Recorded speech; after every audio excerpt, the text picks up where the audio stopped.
Nos ocuparemos seguidamente del crowdfunding.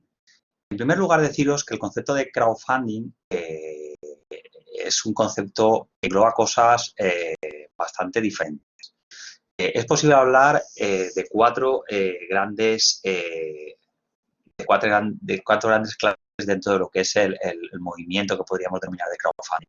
En primer lugar está el crowdfunding donación, es decir, lo que realmente se busca es que alguien invierta en un proyecto a modo de donación, es decir, sin esperar ningún tipo de contraprestación, ni de evolución, ni en definitiva nada que tenga que ver con el ánimo de lucro. Es una donación que puede ser simple o una donación modal, en lo que pues alguien que quiere desarrollar un proyecto, como por ejemplo, no sé, queremos desarrollar un proyecto de una casa de protección de animales, por deciros algo. Entonces, bueno, pues la gente pone dinero, recaudan dinero a través de plataformas que existen de estas características, sabiendo que el dinero es completamente, podríamos decirlo así, a fondo perdido y sin esperar nada a cambio, teniendo meramente esa gratificación espiritual, por así decirlo, de que ese proyecto altruista, de interés general, sin ánimo de lucro,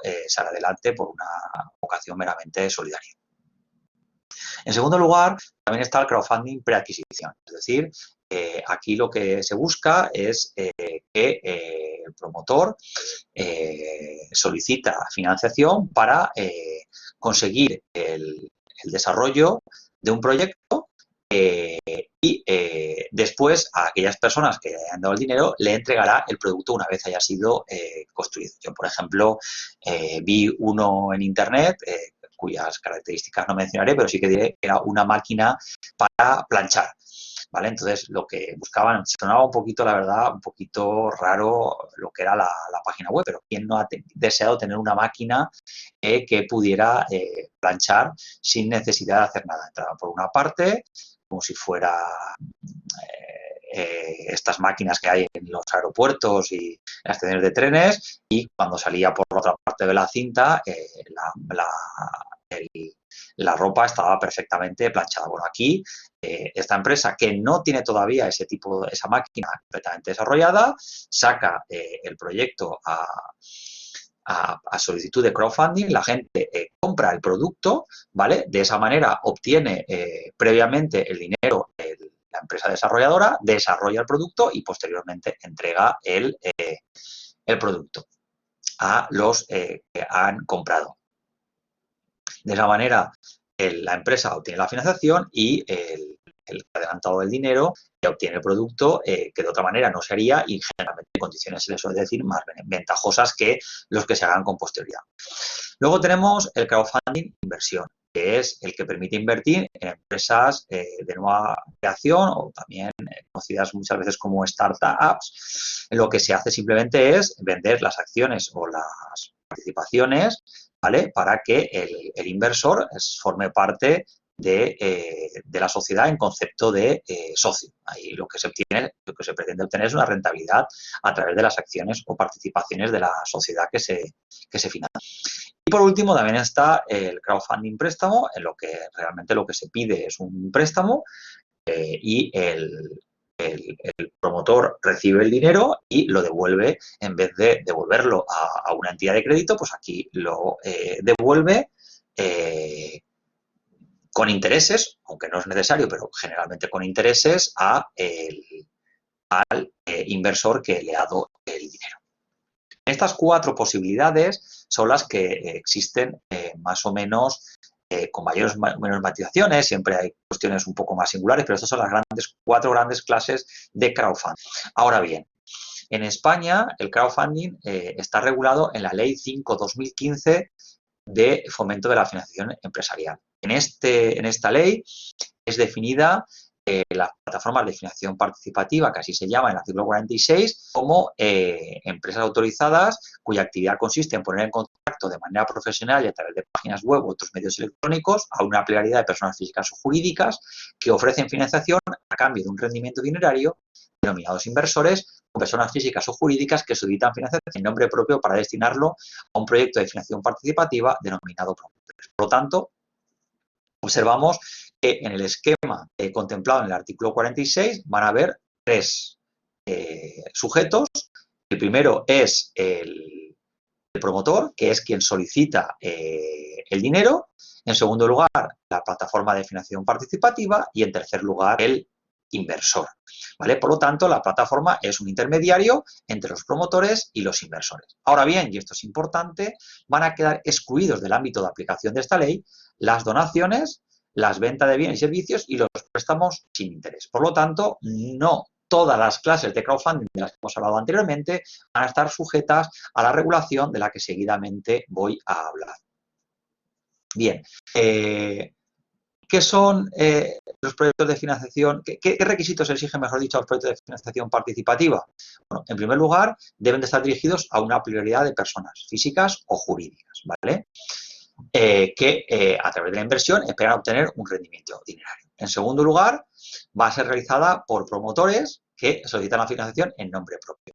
En tercer lugar, la financiación va a destinarse a un concreto proyecto de promotor, ¿vale? No cabe financiaciones globales, sino que se ha de especificar en qué se va a invertir, aunque sea para obtener, como luego veremos, unas concretas acciones, unas concretas participaciones o un concreto préstamo. Pero no es algo que se haga como usted invierta aquí, ya veremos. No tiene que estar concretado el pro y en qué se va a invertir.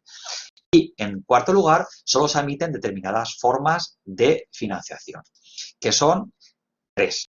En primer lugar, cuando estamos ante una sociedad anónima, en la emisión o suscripción de acciones, aunque también caen obligaciones, pero en el derecho español, en el mercado español, lo habitual son las acciones. Es una sociedad responsable limitada, también la emisión o suscripción de participaciones, las participaciones de la SL. Y por último, la solicitud de préstamos, incluidos los participativos. Os recuerdo que los préstamos participativos, supongo que el año pasado os los comentarían, es un préstamo que puede convertirse en capital social. Bueno, ya sabemos qué requisitos han de cumplir estos proyectos y a partir de aquí el legislador establece en primer lugar unas normas de conducta, ¿vale? El legislador establece con carácter general estas plataformas deben ejercer su actividad atendiendo a los principios de neutralidad, diligencia y transparencia y siempre con arreglo al mejor interés de sus clientes. ¿Os acordáis? Ya también veíamos cuando explicamos, por ejemplo, la ley de crédito inmobiliario, que aparecía otra vez mención a este tipo de criterios generales de preservar el interés del cliente, de transparencia, de diligencia, profesionalidad, por decir, dependiendo de cómo se traduzca, todo también tiene sus matices, pero en el fondo son unos criterios generales de aplicación a las conductas de las plataformas participativas que podrán ser concretadas posteriormente por los jueces concretando lo que son estos conceptos.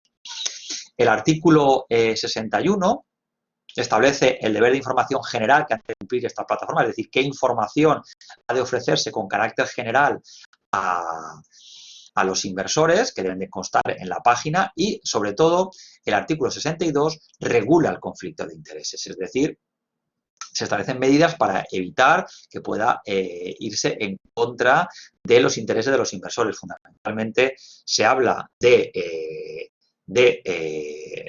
impedir que se realicen actividades que puedan dar lugar a ese conflicto de intereses, que es una mención genérica, pero luego se concreta. Por ejemplo, no puede divulgarse información confidencial o, sobre todo, destacaría también el artículo 62, que menciona de una manera expresa que no se pueden realizar recomendaciones personalizadas a los inversores, ¿vale? Están vetadas a estas plataformas el deber de asesoramiento que sí que existe en otro tipo de productos, como veremos sobre todo cuando hablemos de la ley de mercado de valores. Incluso el artículo 63, cuando habla de los proyectos vinculados, establece que las plataformas de financiación participativa también están limitadas a la hora de invertir en los proyectos que son anunciados en sus respectivas webs.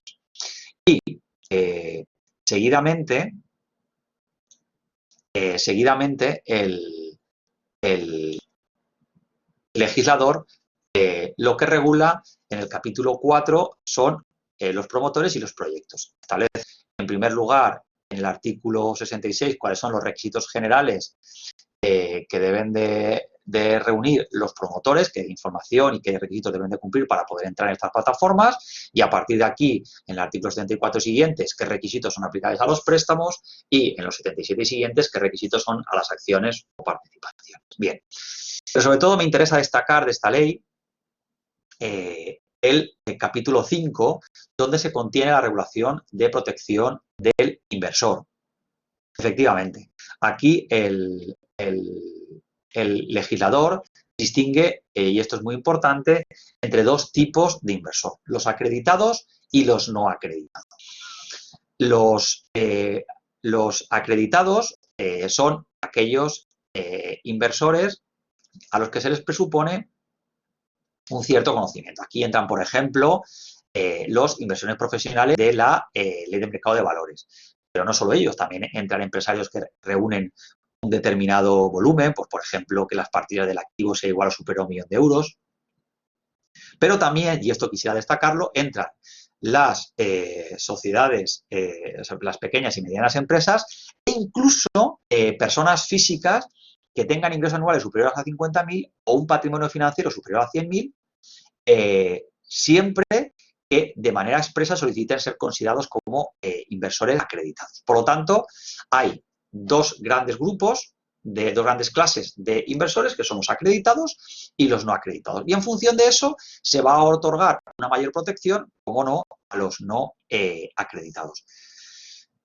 Fundamentalmente, uno de los elementos de protección más importantes es el del artículo 82, ¿vale? En el cual se dice que cuando estamos ante un inversor no acreditado va a tener unos límites de inversión.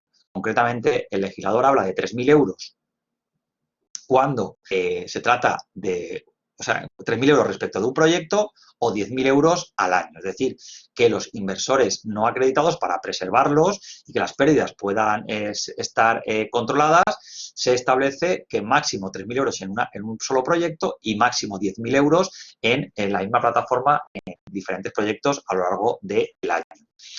También se establece en el artículo 83 qué requisitos de información previos se requiere con respecto a cada inversión, y finalmente el legislador, y es también muy importante, en el artículo 85 establece